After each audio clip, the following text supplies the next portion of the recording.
नमस्कार, मैं हूं श्वेता झा और आप देख रहे हैं आज तक।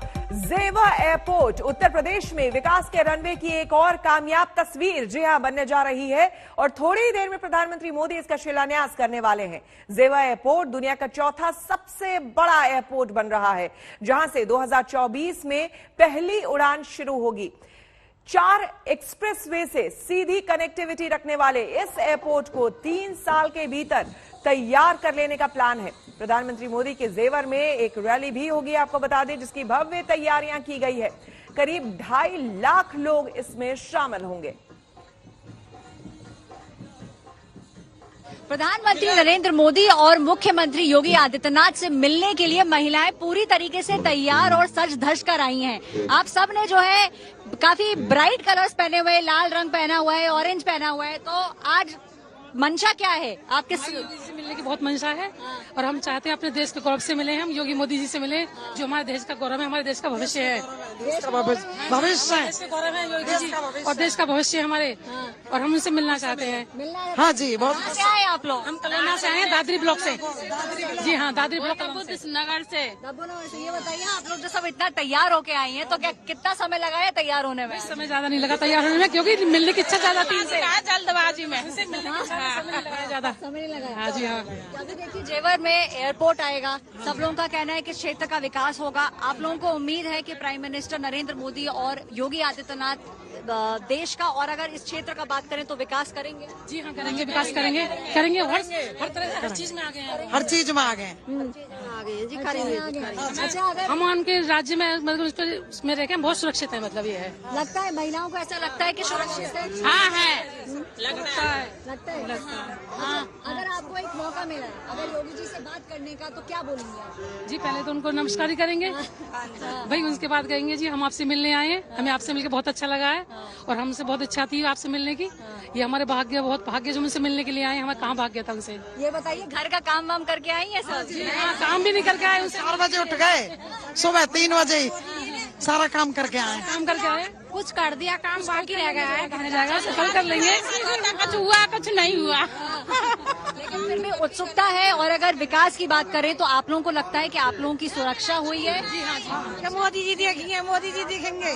हाँ, बहुत खुश। हाँ, कि मोदी जी से मिलेंगे। हाँ, कुछ अपनी समस्या रखेंगे। हाँ जी, जी हाँ, रखेंगे, समस्या रखेंगे, क्योंकि नारियों के समूह चला रहे हैं, बहुत अच्छा काम कर रहे हैं। हम अभी समस्या रखेंगे उनके सामने। हमारी यही ख्वाहिश है। ख्वाहिश इन सभी लोगों की यही है कि इसी तरीके से महिलाएं आगे बढ़ें। और प्राइम मिनिस्टर नरेंद्र मोदी से अगर मौका मिला तो ये सब महिलाएं कह रही हैं कि उनको बताएंगे कि किस तरीके से उनका विकास हुआ है, और अगर मौका मिला तो चीफ मिनिस्टर योगी आदित्यनाथ से अपनी कुछ समस्याओं के बारे में भी बात कर लेंगे। ऐश्वर्या पालीवाल, जेवर एयरपोर्ट से कैमरा पर्सन परमेंद्र शर्मा के साथ। और इस वक्त केशव प्रसाद मौर्य क्या बोल रहे हैं, जरा सुनते हैं।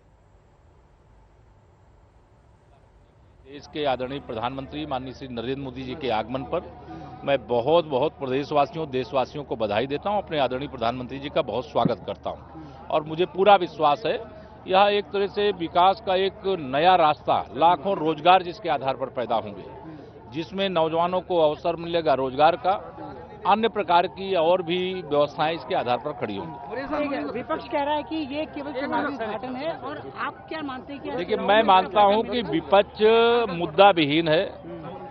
किसी भी अच्छे काम को देख करके उसको सवाल उठाने की आदत है, इसलिए उनको अच्छा रहेगा कि अपने दिमाग का और आंखों का ठीक से इलाज करा करके विकास के अच्छे कार्यों को अच्छे नजर से देखें।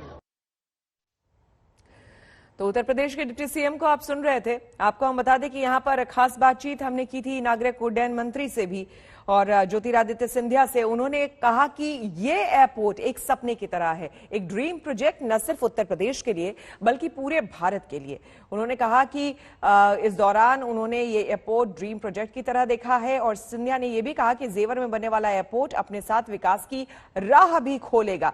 साथ ही साथ इस प्रोजेक्ट में $2 बिलियन का निवेश हो चुका है। उत्तर प्रदेश के मंत्री श्रीकांत शर्मा क्या कह रहे हैं, ये सुनते हैं। यहाँ बड़ी संख्या में टूरिस्ट आएंगे। यहाँ मथुरा है, वृंदावन, भगवान कृष्ण की जन्मस्थली है, क्रीड़ा स्थली है, बड़ी संख्या में लोग यहाँ आते हैं। और फिर आगरा है, फतेहपुर सीकरी है, अलीगढ़ है और हाथरस है, तो बड़ी संख्या में यहाँ टूरिस्ट भी आएंगे। और आवागमन अच्छा होगा, विकास और ऊंचाइयों को प्राप्त करेगा। तो एक बार पुनः अपने प्रधानमंत्री जी का सब अभिनंदन, आभार प्रकट कर रहे हैं।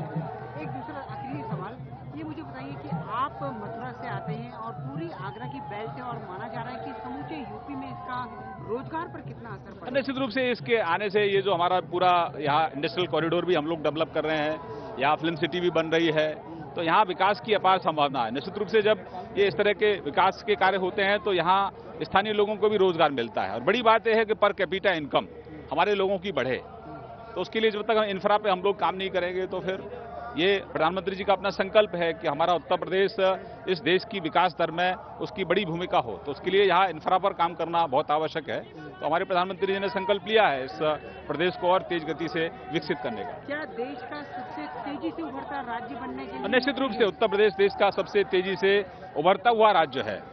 तो और आदरणीय प्रधानमंत्री जी के आशीर्वाद से उत्तर प्रदेश के विकास को नए पंख लग रहे हैं। जिस तरह से कुशीनगर एयरपोर्ट बना, जिस तरह से अब यहाँ इसका शिला पूजन हम लोग हमारे जिस तरह से प्रधानमंत्री जी कर रहे हैं, तो निश्चित रूप से उत्तर प्रदेश बड़ा प्रदेश है और यहाँ विकास की अपार संभावना है, यहाँ पर बहुत टैलेंट है, तो उसका लाभ पूरे देश को मिले, ऐसा हमारे प्रधानमंत्री जी का संकल्प है। खुद योगी आदित्यनाथ का दावा है कि ये एशिया का है सबसे बड़ा और पूरी दुनिया में ये चौथा सबसे बड़ा एयरपोर्ट होने जा रहा है। कई खूबियों के साथ एयरपोर्ट पूरी तरह से प्रदूषण मुक्त होगा। इतना ही नहीं, ये भारत का ऐसा पहला एयरपोर्ट होगा जहां पर एकीकृत मल्टी मॉडल कार्गो केंद्र भी होगा और यहां से सारा ध्यान लॉजिस्टिक संबंधी खर्चों और समय में कमी लाने पर होगा। इस एयरपोर्ट के बनने वाले कार्गो टर्मिनल की क्षमता अगर बताएं तो 20 लाख मीट्रिक टन होने वाली है, जिसे बढ़ाकर 80 लाख मीट्रिक टन तक किया जाएगा। तो ये एयरपोर्ट जब बनकर तैयार होगा, हालांकि पहला फेज इसका 2024 में बनकर तैयार हो जाएगा। 5 टर्मिनल होंगे, जैसा कि हमने आपको पहले ही बताया है। इससे 1 लाख लोगों को रोजगार मिलने की बात बताई गई है। जाहिर सी बात है, कई खूबियों के साथ ये एयरपोर्ट बन रहा है, तैयार हो रहा है और ऐसे में प्रधानमंत्री बस थोड़ी ही देर में यहां पर पहुंचने वाले हैं और साथ ही साथ सांस्कृतिक कार्यक्रमों की झलकियां भी आपको हम दिखा रहे हैं। उत्तर प्रदेश की सांस्कृतिक विरासत की तस्वीरें, कई मायनों में ये एयरपोर्ट कई सौगात यहां के लोगों के लिए लेकर के आ रहा है। न सिर्फ नोएडा बल्कि दिल्ली, गाजियाबाद और इससे सटे जितने भी इलाके हैं उनके लिए बहुत बड़ी सौगात। साथ ही साथ रोजगार, जो कि एक बहुत बड़ी समस्या रही है, वो भी।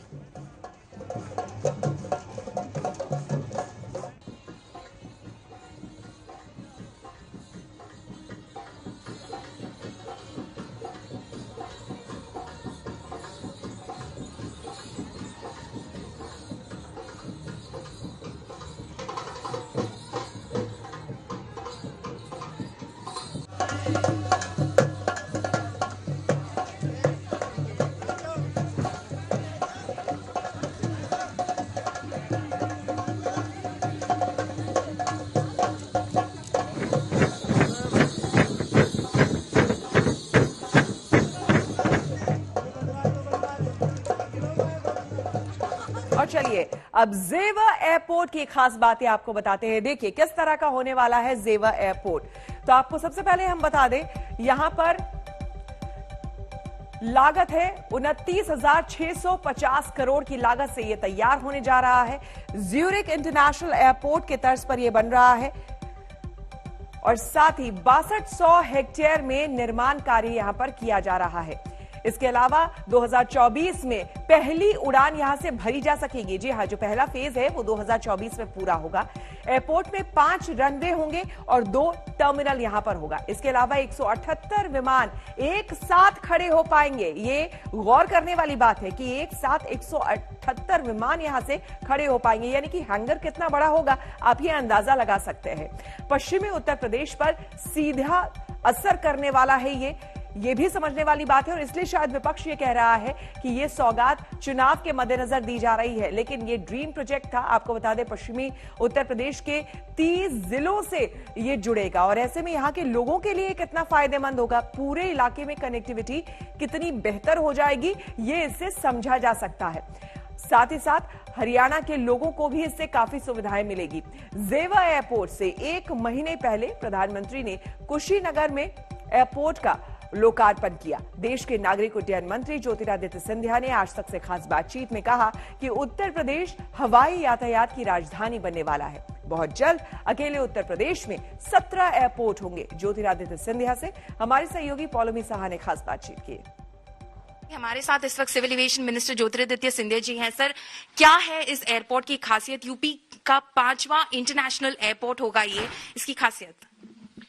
जिस उत्तर प्रदेश में एक जमाने में केवल 2 हवाई अड्डे होते थे, आज उस उत्तर प्रदेश में 8 हवाई अड्डों का लोकार्पण प्रधानमंत्री जी के द्वारा हो चुका है और 9वां एयरपोर्ट का शिलान्यास कल होने जा रहा है। जिस उत्तर प्रदेश में केवल 2 अंतर्राष्ट्रीय हवाई अड्डे होते थे, उस उत्तर प्रदेश में आज आने वाले समय में 5 अंतर्राष्ट्रीय हवाई अड्डे बनने वाले हैं। लखनऊ और वाराणसी के अतिरिक्त कुशीनगर का लोकार्पण हो गया अंतर्राष्ट्रीय हवाई अड्डे के रूप में। अगले चरण में जेवर का शिलान्यास कल हो रहा है और उसके बाद अयोध्या अंतर्राष्ट्रीय हवाई अड्डा। और हमारी सोच विचारधारा है कि आने वाले सालों में जहां हम 2 से 9 तक पहुंच चुके हैं और 10वां का शिलान्यास होने वाला है, हम लोग 17 का टारगेट हमने अपने आप के लिए रखा है। 17 हवाई अड्डे उत्तर प्रदेश में अकेले। तो उत्तर प्रदेश देश की राजधानी बनने वाली है हवाई अड्डों की श्रृंखला में। और जहां तक जेवर का सवाल है, इस हवाई अड्डे से जहां 34,000 करोड़ रुपए का निवेश किया जाएगा, चौथे चरण में 7 करोड़ लोगों की यातायात की सुविधा की जाएगी। इस एक एयरपोर्ट के जरिए हमें पूरा विश्वास है कि ये भारत का नवरत्न आने वाले समय में बनने वाला है, केवल उत्तर प्रदेश का नहीं, और एशिया का सबसे बड़े हवाई अड्डे के रूप में यातायात की सुविधाएं हमारे आम नागरिक को इस हवाई अड्डे से पूर्ण रूप से मिलेगी। और उसी के साथ आर्थिक प्रगति भी, और उसी के साथ निवेश और रोजगार के अवसर भी सृजित हो पाएंगे। 1 लाख रोजगार के अवसर इस एक हवाई अड्डे से सृजित हो पाएंगे आसपास के क्षेत्रों को मिलाकर, और करीब 60,000 करोड़ रुपए का निवेश भी इस हवाई अड्डे के इर्द गिर्द भी होगा, जिसके आधार पर पूर्ण क्षेत्र का, आसपास के 15 जिलों की आने वाला भविष्य पूर्ण रूप से परिवर्तित होगा। एक विकसित प्रदेश और विकसित देश की भागीदारी में इस क्षेत्र की जनता रही। तो आपको बता दें, जेवर एयरपोर्ट के बारे में पहली उड़ान 2024 में यहां पर भरी जा सकेगी, क्योंकि तब तक फर्स्ट फेज कंप्लीट हो जाएगा। लागत 29,650 करोड़ इसमें लगने वाला है। जो फैलाव है 6,200 हेक्टेयर का यहां पर फैलाव होने वाला है। इसके अलावा 5 रनवे होंगे और 2 टर्मिनल होंगे। 186 विमान यहां पर खड़े हो सकते हैं। आय को दुगना करने का 2022 का लक्ष्य अब बेहद करीब आ गया है। इसके लिए किसानों की मांग के मुताबिक एमएसपी को कानून बनाना ही इकलौता विकल्प नहीं है। माना जा रहा है कि किसानों को फसल की वाजिब कीमत दिलाने के साथ ही उनकी लागत घटाने से ही आमदनी को बढ़ाया जा सकता है।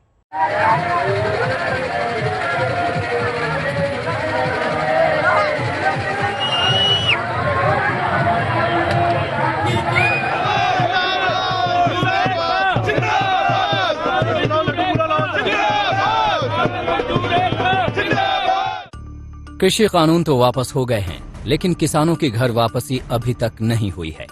दरअसल कृषि कानून में भी विवाद की मुख्य वजह एमएसपी को कानूनी दर्जा न देना रहा है। किसानों के अभी भी न हटने की वजह भी यही एमएसपी है। किसान संगठनों की मांग है कि एमएसपी के लिए केंद्र सरकार गारंटी कानून बनाए। वापसी लेने की बात कही है, वापसी होगा पार्लियामेंट से। पार्लियामेंट सेशन 29 तारीख से है, तो इसको पार्लियामेंट में रखो, इसको वापसी करवाओ। एमएसपी पे गारंटी कानून, वो भी एक डिमांड हमारी है, और उससे पूरे देश के किसानों को फायदा उससे होगा। एमएसपी को लेकर किसानों के साथ साथ आम जनता क्या सोचती है, इसी पर एक दिलचस्प सर्वे सामने आया है। सर्वे में शामिल 62.6% लोगों ने सुझाव दिया कि सरकार को सभी फसलों के लिए एमएसपी से भुगतान करना चाहिए, जिसके लिए इसे कानूनी दर्जा मिलना चाहिए। दूध, फल, सब्जियां, अंडे, चिकन जैसे खाद्य पदार्थों पर भी कानूनी गारंटी वाली एमएसपी की मांग से विपक्ष समर्थक 70% और सरकार समर्थक 61% लोग सहमत हैं। केवल 21% लोगों ने एमएसपी को कानून बनाने का विरोध किया है। एमएसपी को लेकर लोगों का ये रुख सरकार के लिए भी चेतावनी की तरह है। साथ ही जिस तरह से 2022 तक किसानों की आय दोगुनी करने का लक्ष्य रखा गया है, उसके लिए भी एमएसपी के साथ सरकार को कई और बड़े कदम उठाने की जरूरत है। सीड की कॉस्ट, फर्टिलाइजर की कॉस्ट, पेस्टिसाइड्स की कॉस्ट, इनके कॉस्ट को हमें किसी न किसी तरह ये देखना होगा कि कम से कम कॉस्ट पे उनको उपलब्ध कराया जाए। दूसरी चीज है कि उनके प्रोडक्टिविटी को हम बढ़ाएं। आज की जो प्रोडक्टिविटी है उनकी कितनी ज्यादा हो सकती है, कम से कम 1.5 गुना अगर हम एम करते हैं तो बहुत जरूरी है। तीसरी चीज जो जरूरी है कि उनके प्रोडक्ट की मार्केटिंग बहुत अच्छी हो, उनको मार्केट में अच्छे से अच्छे प्राइस मिले।